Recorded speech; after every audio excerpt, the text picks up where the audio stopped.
اسلام کی بہار بہار شریعت۔ الحمدللہ رب العالمین والصلاة والسلام علی سید الانبیاء والمرسلین۔ ناظرین کرام، السلام علیکم ورحمۃ اللہ وبرکاتہ۔ میں ہوں آپ کا میزبان محمد طاہر قادری اور آپ دیکھ رہے ہیں آپ کا میرا فیوریٹ پروگرام جس کا نام ہے IDS بہار شریعت۔ الحمدللہ ہمارے ساتھ تشریف فرما ایک زبردست نوجوان عالم دین ہیں۔ کئی سالوں سے الحمدللہ فتاوی نویسی آپ کر رہے ہیں اور جید علماء کرام کے زیر سایہ الحمدللہ یہ خدمات، یہ فرائض آپ انجام دے رہے ہیں۔ جی ہاں، میری مراد حضرت علامہ مولانا طلحہ حیدری صاحب۔ السلام علیکم ورحمۃ اللہ وبرکاتہ۔ وعلیکم السلام ورحمۃ اللہ وبرکاتہ۔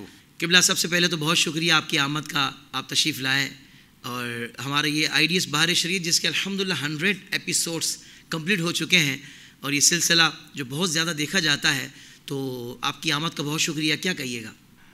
حافظ صاحب، آپ کا بہت شکریہ کہ آپ نے جس طرح پہلے یاد کیا اور ہمیں یہ موقع دیا کہ IDS کے اس پلیٹ فارم کے ذریعے تبلیغ دین میں، اشاعت دین میں ہم آپ کے ساتھ چلیں، اور اس بار پھر آپ نے موقع دیا کہ بہار شریعت یہ جو آپ کا مقبول ترین میرے خیال سے یہ آپ کا پروگرام ہے اور کافی شوق سے لوگ دیکھتے ہیں۔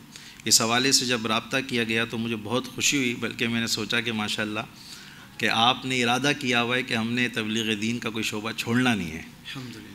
اللہ تعالیٰ تعلیم و تعلم کے اس مقصد میں آپ کو کامیابی دے۔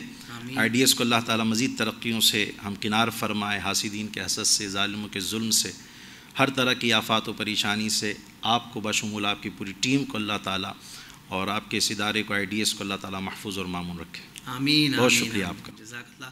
اچھا حضرت، میں چاہوں گا آغاز میں یہ ارشاد فرمائیے گا کہ وقف کے مسائل سیکھنا کس حد تک اور بطور خاص کن لوگوں کے لیے ضروری ہے؟ رب اشرح لی صدری ویسر لی امری واحلل عقدۃ من لسانی یفقہوا قولی۔ الحمدللہ وحدہ والصلاۃ والسلام علی من لا نبی بعدہ، اما بعد فاعوذ باللہ من الشیطان الرجیم، بسم اللہ الرحمن الرحیم۔ حدیث پاک میں آتا ہے طلب العلم فریضۃ علی کل مسلم و مسلمہ۔ آقا کریم علیہ الصلوۃ والسلام کے ارشاد کے مطابق علم دین حاصل کرنا ہر مسلمان مرد اور عورت پر فرض ہے۔ اگر ہم اس حدیث مبارکہ کا ظاہری معنی لیں اور اس سے یہ حکم عائد کر دیں کہ تمام مسائل کا، تمام علوم دینیہ کا ہر مسلمان پر سیکھنا فرض ہے، تو یہ ایسا حکم ہوگا کہ جس کا پورا کرنا یہ انسان کی طاقت سے باہر ہو جائے گا، اور اسے تکلیف ما لا یطاق کہتے ہیں، یعنی انسان کو کسی ایسی بات کا مکلف بنانا کہ جس کی وہ صلاحیت یا قدرت نہیں رکھتا، اور یہ مزاج شریعت کے خلاف ہے۔ اللہ تعالیٰ قرآن مجید میں ارشاد فرماتا ہے کہ اللہ تعالیٰ کسی جان کو اس کی طاقت سے زیادہ مکلف نہیں بناتا۔ اسی وجہ سے علماء کرام نے اس حدیث پاک کے تحت یہ بات ارشاد فرمائی ہے کہ ہر مسلمان پر اس کی ضروریات زندگی کے متعلق علم دین حاصل کرنا یہ ضروری ہے، یعنی زندگی میں وہ جس بھی شعبہ زندگی سے متعلق ہوگا، جس بھی شعبے سے، پیشے سے اس کا تعلق ہوگا، اس شعبے کے ضروری مسائل اس انسان پر جاننا فرض ہے۔ مثال کے طور پر اگر ہم دیکھیں کہ تجارت اگر کوئی شخص کرتا ہے، بزنس کر رہا ہے، تو اس پر تجارت کے خرید و فروخت کے مسائل سیکھنا یہ ضروری ہو جائے گا، اور ان مسائل کا سیکھنا اس لیے ضروری ہو جائے گا تاکہ وہ خرید و فروخت کے معاملے میں یا شعبہ زندگی کے جس بھی جو ہے وہ شعبے سے تعلق رکھتا ہے، اس کے مسائل سیکھنا اس لیے ضروری ہو جائے گا تاکہ وہ اس شعبے کے تمام معاملات کو اللہ اور اس کے رسول صلی اللہ علیہ وسلم کی رضا کے مطابق اور ان کے احکامات کے مطابق ادا کرنے میں کامیاب ہو جائے، تاکہ اگر کہیں خطا ہو، غلطی ہو، اور وہ اگر لا علمی کی وجہ سے کوئی کام ثواب کی نیت سے کرنے جائے اور ثواب کے بجائے اس کو گناہ مل رہا ہو صرف لا علمی کی وجہ سے، تو پھر یہ اللہ تعالیٰ اور اس کے رسول کی ناراضی کا سبب بنے گا۔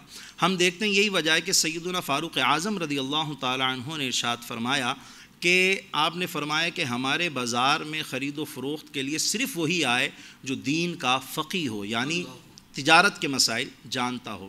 تو آپ اندازہ لگائیے اس بات سے کہ ہر مسلمان پر اس کے شعبے سے متعلق جس سے بھی شعبے سے وہ متعلق ہوتا جائے گا، اس کے مسائل شرعیہ کو سیکھنا اس پر کتنا ضروری ہوتا جائے گا۔ اور جہاں تک آپ کے سوال کا تعلق ہے وقف کے مسائل کو سیکھنا اور کن لوگوں پر سیکھنا یہ ضروری ہے، تو اگر ہم وقف کو دیکھتے ہیں حافظ صاحب قبلہ تو ہمارے سامنے یہ بات بالکل واضح ہوتی ہے کہ وقف یہ ایک ایسی چیز یا ایسا شعبہ ہے کہ اس میں صرف دینی طبقہ نہیں ہوتا بلکہ دنیاوی جو طبقہ ہوتا ہے، دنیاوی طور پر جو حضرات ہوتے ہیں، افراد ہوتے ہیں، وہ بھی وقف سے تعلق رکھتے ہیں۔ وہ کس طریقے سے پانی کی سبیلوں کے لیے، فلاحی اداروں کے لیے جگہ جو ہیں وہ وقف کی جاتی ہیں، پھر مسجد و مدرسے کے لیے عمومی طور پر ہمارے یہاں جو ہے وہ جگہوں کا وقف کا سلسلہ رہتا ہے۔ تو اب وقف کا جو مسئلہ ہے اگر ہم دیکھتے ہیں تو ایک تو واقف یعنی وقف کرنے والا، اس کے لیے ضروری ہے کہ کن شرائط کا خیال رکھ کر اسے وقف کرنا ہے، کہ اگر ان شرائط میں کمی بیشی یا ان شرائط میں اگر تغیر و تبدل ہوا تو اس کا وقف صحیح ہوگا کہ نہیں ہوگا۔ دوسرا، وقف جو ہے جس پر کیا جائے اسے کہتے ہیں موقوف علیہ، جس پر وقف کیا گیا کہ اس وقف شے سے کون کون سے لوگ استفادہ کر سکتے ہیں، ان پر بھی ضروری ہے کہ وہ سیکھیں، جانیں، تاکہ وہ اس وقف سے جو استفادہ کریں وہ شریعت کے عین مطابق کریں، کوئی ایسا کام نہ کر بیٹھیں کہ بجائے ثواب کے انہیں گناہ ملے۔ تو جہاں الحمدللہ آئی ڈی ایس نے دیگر شعبہ جات میں، دیگر ٹاپکس میں، موضوعات میں اتنے سارے پروگرامات کیے، تو آپ کا وہیں یہ باہر شریعت کا جو پروگرام ہے یہ بہترین اقدام ہے کہ آپ لوگوں کو فرض علم دین سے قریب کر رہے ہیں کہ ہر بندہ اپنے شعبے کے متعلق جو بھی مسئلہ سیکھنا چاہے وہ اس پروگرام کے ذریعے سیکھ سکتا ہے۔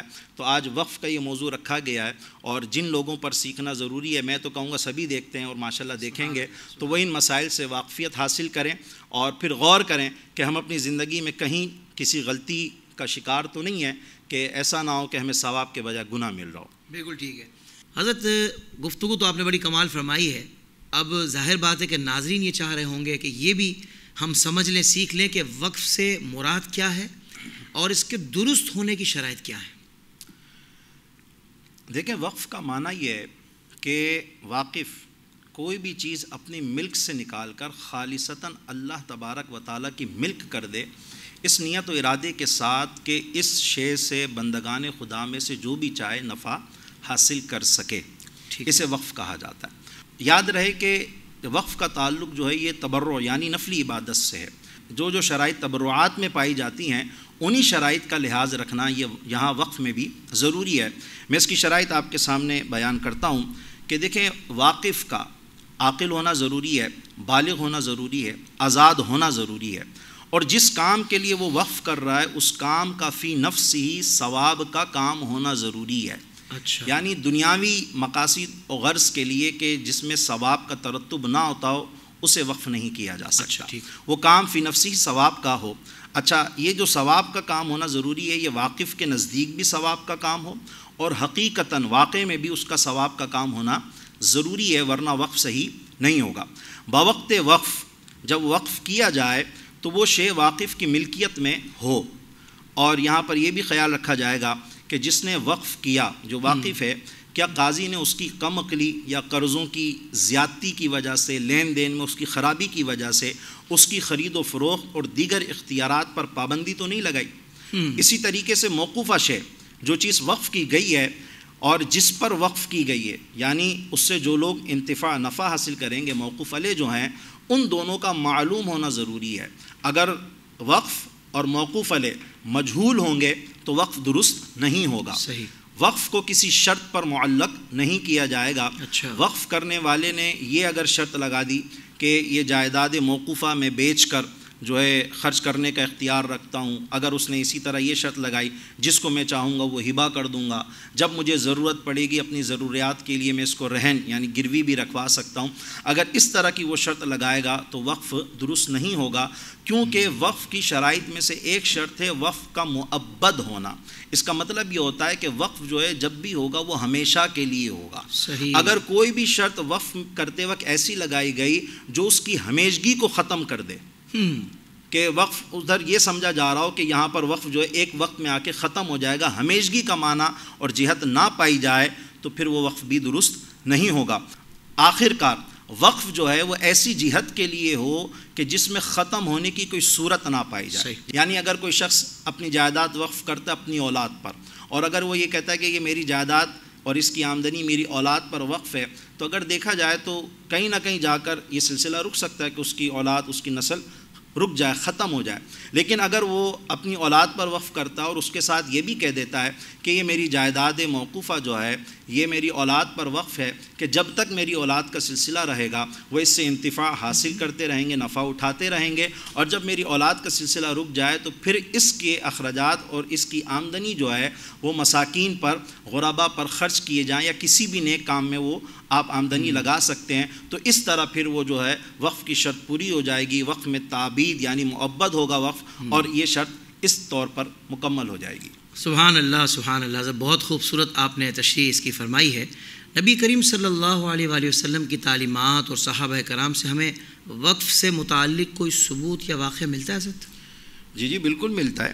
کئی نہیں متعدد احادیث اس پر شاہد ہیں، بلکہ ایک مشہور حدیث مسلم شریف کی جو ہمارے یہاں عموماً ایصال ثواب کے جواز کے لیے پیش کی جاتی ہے، اسی حدیث مبارکہ کو اگر ہم دیکھیں کہ نبی کریم علیہ الصلاۃ والسلام نے فرمایا اذا مات الانسان انقطع عنہ عملہ، کہ جب انسان مر جاتا ہے تو اس کے اعمال اس سے منقطع ہو جاتے ہیں، الا من ثلاثۃ، سوائے 3 چیزوں کے، من صدقۃ جاریۃ، صدقہ جاریہ، او علم ينتفع به، یا ایسا علم جس سے نفع حاصل کیا جائے، صحیح. یا پھر اول دن صالح یدعو له، نیک اولاد جو اپنے والدین کے لیے دعا کرے. یہ 3 اعمال ایسے ہیں کہ جس کا نفع مرنے کے بعد بھی بندے کو پہنچتا رہتا ہے. اب جو یہاں پر سرکار علیہ الصلاۃ والسلام نے من صدقۃ جاریۃ فرمایا کہ ایسا صدقہ جو جاری رہنے والا ہو، اس جگہ شارحین حدیث نے اس بات کو لکھا ہے کہ یہاں سے وقف مراد ہے، جیسے مسجد کے لیے جگہ وقف کر دی، مدرسے کے لیے جگہ وقف کر دی، پانی کی سبیل کے لیے جگہ وقف کر دی.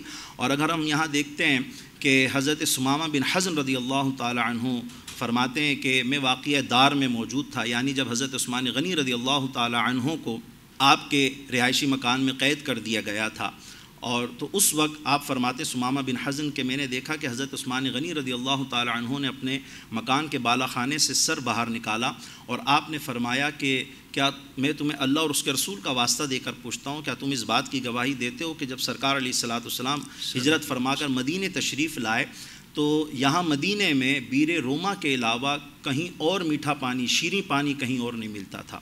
تو آقا دو عالم صلی اللہ تعالیٰ علیہ وآلہ وسلم نے ارشاد فرمایا کون ہے جو بیر روما کو خرید کر اس میں اپنا ڈول مسلمانوں کے ڈول کے ساتھ کر دے، یعنی وقف کر دے کہ اس سے وہ بھی نفع حاصل کرے، تمام مسلمان بھی اس سے نفع حاصل کریں، تو اس کے بدلے میں جنت میں اسے بھلائی ملے گی.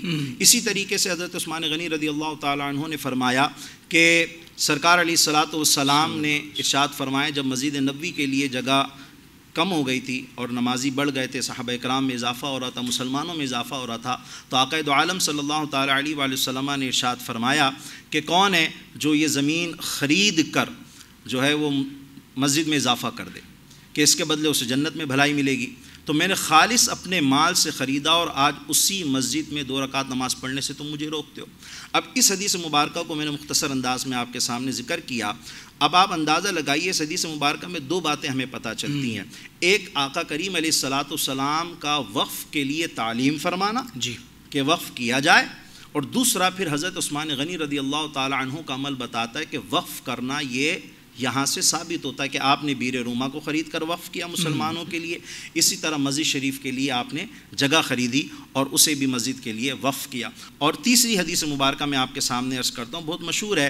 آقا کریم علیہ الصلاۃ والسلام نے ارشاد فرمایا کہ جو اللہ کے لیے مسجد بنائے گا اللہ اس کے لیے جنت میں ایک گھر بنائے گا. سبحان اللہ. ان احادیث کے ذریعے پتہ چلتا ہے کہ وقف کرنا جو ہے یہ ثابت ہے اور مسلمانوں کا طریقہ رہا ہے. سبحان اللہ سبحان اللہ. ویسے اس پر اعتراضات تو مسلمانوں میں تو اعتراض نہیں ہوتے نا؟ نہیں. ہو سکتا ہے کہ کوئی نان مسلم اس پر کوئی بات کرتے ہوں، لیکن اسلام الحمدللہ اپنے دلائل رکھتا ہے. جی بالکل الحمدللہ الحمدللہ. ناظرین کرام دیکھیں کیا خوبصورت انداز ہے، اور ہمیں نبی پاک صلی اللہ علیہ وآلہ وسلم کی تعلیمات سے بھی الحمدللہ یہ ساری چیزیں سیکھنے کو ملتی ہیں. اچھا حضرت، جو مال وقف کر دیا جائے اس کا شرعی حکم کیا ہے؟ مال وقف جو ہے یہ اس کا حکم جو ہے مثل مال یتیم ہوتا ہے کہ یتیم کے مال کا جو حکم ہے وہی حکم مال وقف کا ہے. اب غور کرنا پڑے گا کہ یتیم کے مال کا کیا حکم ہے. اس کے لیے اللہ تبارک و تعالی ارشاد فرماتا ہے بسم اللہ الرحمن الرحیم ان الذین یأکلون اموال الیتامی ظلما انما یأکلون فی بطونہم نارا. بے شک وہ لوگ جو یتیموں کے مال ظلماً کھاتے ہیں، بے شک وہ لوگ اپنے پیٹ میں آگ بھرتے ہیں. اللہ، اب یہاں سے پتہ چلا کہ مال وقف میں اگر کوئی کوتاہی کرتا ہے اور زیادتی کرتا ہے تو وہ ایسا ہی ہے کہ وہ اپنے پیٹ میں آگ بھر رہا ہے. اللہ فرماتا ہے وَسَيَصْلَوْنَ سَعِيرًا کہ بھڑکتے دھڑے یعنی بھڑکتی آگ میں اسے ڈالا جائے گا، بھڑکتی آگ میں ایسا شخص جائے گا. اللہ اکبر، اللہ، یہ اتنا سخت حکم معاملہ ہے ہے اس کا. اللہ اکبر، اللہ اکبر. یہ بھی ارشاد فرماتے ہیں حضرت کہ مال وقف کی حفاظت کرنا کس کی ذمہ داری ہے اور ایسا شخص کن اوصاف کا حامل ہونا چاہیے؟ دیکھا، اولاً تو یہ بات ذہن میں رکھنی چاہیے کہ باعتبار شرعی مسجد و مدرسہ یا کسی بھی موقوفہ شے کے انتظامات کی دیکھ بھال کے لیے جو ہے نا، یا تو واقف خود بھی اس کی دیکھ بھال کر سکتا ہے، یا واقف جس کو مقرر کر دے کہ بھائی یہ فلاں شخص جو ہے یہ اس موقوفہ شے کی دیکھ بھال کرے گا، اسے متولی کہا جاتا ہے.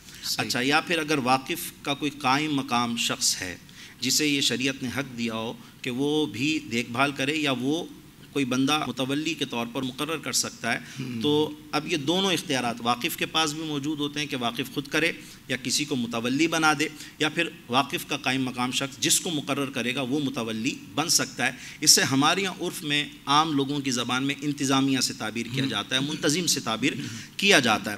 اب ان میں یعنی منتظمین اوقاف میں جن اوصاف کا پایا جانا ضروری ہے، سب سے پہلے تو وہ سنی صحیح العقیدہ ہو، اس کا عقیدہ درست ہونا بہت ضروری ہے، اور پھر دیانت دار ہو. جیسے ہم نے اس کے پچھلے سوال میں عرض کیا کہ وہ یتیموں کے مال کے کھانے کی طرح ہے، تو آپ اندازہ لگائیں کہ اگر موقوفہ شیخ کا منتظم اگر دیانت دار نہیں کرے گا، وہ ایک تو گناہ کر رہا ہے، اور پھر یہاں علماء نے اس بات کو ذکر کیا کہ وہ دیانت دار ہو، یہ ضروری ہے. حتیٰ کہ علماء نے لکھا کہ اگر کسی متولی کے بارے میں یہ پتہ چل جائے، اگرچہ خود واقف کے بارے میں یہ پتہ چل جائے کہ یہ موقوفہ شے میں کسی قسم کی جو ہے وہ کوتاہی کر رہا ہے اور اس کی آمدنی میں جو ہے وہ کرپشن کر رہا ہے، تو علماء نے کہا کہ واقف کو بھی ہٹا دیا جائے گا، پھر وہ بھی متولی نہیں بن سکتا، درکنار کے دوسرا وہاں پر متولی بن کر رہا ہے. تو دیانت دار ہونا بھی بہت ضروری ہے، ہوشیار ہو، سمجھدار ہو، وقف کا خیر خواہ ہو، اور فاسق نہ ہو، صحیح، گناہ گار نہ ہو، فاسق معلن نہ ہو. یہاں پر امام اہل سنت کا ایک جملہ مجھے یاد آتا ہے. میرے امام فرماتے ہیں کہ فاسق کیسا ہی ہوشیار ہو، کارگزار ہو، مالدار ہو، آپ فرماتے ہیں ہرگز لائق تولیت نہیں ہے، ہرگز اس بات کا اہل نہیں ہے کہ اسے وقف کی دیکھ بھال کے لیے منتظم بنایا جائے. کیوں کہ جب وہ نافرمانی شرع کی پرواہ نہیں رکھتا تو کسی کار دینی میں اس پر کیا اطمینان کیا جائے گا؟ تو فاسق نہ ہو، اسی طرح لاپرواہ بھی نہ ہو، اور لہو و لعب میں یعنی کھیل کود میں مشغول رہنے والا نہ ہو، بد عقل نہ ہو، اور وقف کے کام کرنے میں اس کی حفاظت کے سلسلے میں جو ہے وہ عاجز بھی نہ ہو اور سستی کا شکار بھی نہ ہو. بالکل ٹھیک، بالکل ٹھیک. تو کیا کوئی نابالغ بچہ بھی اپنا مال وقف کر سکتا ہے؟ دیکھیں، عموماً جو اوقاف ہوتے ہیں اس کا تعلق ہوتا ہے صدقہ جاریہ سے. مسجد ہو گیا، مدرسہ ہو گیا، پانی کی سبیل وغیرہ، ٹھیک ہے، اس کا تعلق ہے صدقات سے. اور صدقے کے متعلق اگر ہم نابالغ کو دیکھیں تو یہ حکم ہے کہ نابالغ صدقہ کرنے کا اہل نہیں ہے، وہ اہلیت ہی نہیں رکھتا کہ صدقہ کرے. صحیح. اگر نابالغ صدقہ کر رہا ہو تو نہ لینا واجب ہے، اچھا، بلکہ اس کو روکا جائے گا. اگر کوئی اس کے شرعی سرپرست کو جانتا ہے تو اسے مطلع کر کے اس کو روکا جائے گا کہ نابالغ صدقہ کرنے کا اہل نہیں ہوتا. ہاں، ایسا ہو سکتا ہے کہ جو جگہ نابالغ کی ملکیت میں ہے اور یا تو وہ وقف کر رہا ہے یا ہمیں چاہیے، لیکن وہ جگہ مسجد کے لیے بہت مناسب ہے، یا وہاں مسجد بنانا، مدرسہ بنانا، یا کوئی بھی ایسا کام جو وقف ہو سکتا ہے اس کا استعمال کرنا بہت ضروری ہو، تو پھر نابالغ سے قیمتاً لیا جا سکتا ہے. اس سے خرید لیں گے ہم وہ جگہ، قیمت ادا کر کے اس سے جو ہے وہ جگہ خریدی جا سکتی ہے. میں یہاں پر مجھے ایک بات یاد آتی ہے، مدارج النبوہ کے اندر لکھی ہے، آقا دو عالم صلی اللہ تعالیٰ علیہ وآلہ وسلم جب ہجرت فرما کر مدینہ شریف تشریف لائے اور آپ نے مسجد کے لیے جگہ جو دیکھی، مسجد نبوی جہاں ابھی الحمدللہ اپنے انوار و تجلیات کے ساتھ موجود ہے، تو آپ نے جب یہاں مسجد بنانے کا ارادہ فرمایا نا، تو آقا کریم علیہ الصلاۃ والسلام کی بارگاہ میں عرض کیا گیا، یا رسول اللہ یہ جگہ 2 یتیم بچوں کی ملکیت ہے، اور وہ دونوں یتیم بچے بغیر قیمت کے یہ جگہ دینے کو تیار ہیں. تو آقا کریم علیہ الصلاۃ والسلام نے اس طرح لینے سے منع فرما دیا. بلکہ سرکار، اچھا وہ جگہ بہت موزوں تھی مسجد شریف کے لیے، تو سرکار علیہ الصلاۃ والسلام کے حکم پر پھر اس جگہ کی قیمت ادا کر کے وہ جگہ جو ہے یتیموں سے لی گئی. تو اس صورت میں نابالغ سے لیا جا سکتا ہے، اس کے علاوہ وہ وقف نہیں کر سکتا، کرے گا تو درست نہیں ہوگا. اچھا، وقف کے حوالے سے یہ بھی ارشاد فرمائیے، کیا یہ ممکن ہے کہ اگر کوئی شخص اپنی جائیداد یا کوئی مال وقف کرتے وقت یہ شرط لگا دے کہ میں جب چاہے اپنی چیز واپس لے سکتا ہوں یا میں ذاتی طور پر بھی استعمال کروں گا، تو کیا اس طرح وقف کرنا درست ہوگا؟ دیکھیں، اس طرح وقف کرنا درست نہیں ہوگا. ہم نے شرائط میں سنا کہ وقف کا مؤبد ہونا یہ بہت ضروری ہے. لہٰذا اگر کوئی شخص وقف کرتے ہوئے ایسی شرط لگاتا ہے جس سے وقف کا ہمیشہ کے لیے رہنا ختم ہوتا ہو، تو وہ شرط جو ہے وہ وقف کو باطل کر دے گی، یعنی وہ پھر وقف درست نہیں ہوگا. لہٰذا اگر کوئی شخص اس طرح کی شرط لگائے گا جیسے آپ نے سوال میں پوچھا کہ بھئی یہ جائیداد جب میں چاہوں گا واپس لے لوں گا یا پھر اپنے ذاتی استعمال میں رکھوں گا، تو ایسی شرط لگانے سے جو ہے وہ وقف باطل ہو جائے گا، وقف ہوگا ہی نہیں. ہاں، اس میں ایک صورت مختلف ہے کہ اگر کوئی شخص مسجد وقف کرتے ہوئے وہ یہ کہتا ہے کہ جی یہ مسجد جو ہے کہ میں ہمیشہ کے لیے نہیں کر رہا، 1 سال کے لیے مسجد کے لیے وقف کر رہا ہوں، تو مسجد جو ہے نا جب بھی وقف ہوگی وہ ہمیشہ کے لیے وقف ہوگی. کوئی بھی جگہ مسجد ہوتی ہے تو وہ ہمیشہ کے لیے ہوتی ہے. تو یہاں پر فقہاء نے اس بات کی تصریح فرمائی کہ یہاں شرط باطل ہو جائے گی، وقف ہو جائے گا. اس کے علاوہ صورتوں میں شرط کی وجہ سے وقف ہی باطل ہو جائے گا.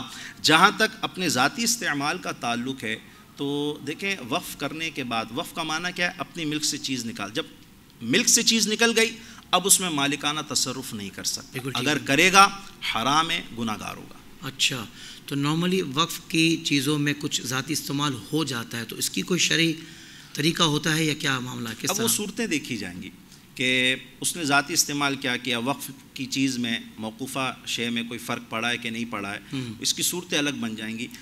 دیکھیں، ابتدائی طور پر اس پر کیونکہ اس نے یہ جو ہے گناہ کا کام کیا، شریعت کے خلاف عمل کیا، توبہ کرنا تو اس پر واجب ہے. لیکن بعض صورتیں ایسی ہو سکتی ہیں جس پر توبہ کے ساتھ ساتھ اس پر تاوان بھی لازم آ جائے گا. اچھا، پھر وہ الگ خاص مخصوص صورتیں ہوں گی، اس کے اعتبار سے جواب دیا جا سکتا ہے. بالکل ٹھیک ہے، بالکل ٹھیک. سبحان اللہ، جزاک اللہ خیر. علامہ صاحب، آپ نے زبردست ماشاءاللہ سوالات کے جواب ارشاد فرمائے، اور ابھی ہمارا یہ موضوع اگلی ایپیسوڈ میں بھی ظاہر بات ہے کہ ہم کنٹینیو رکھیں گے.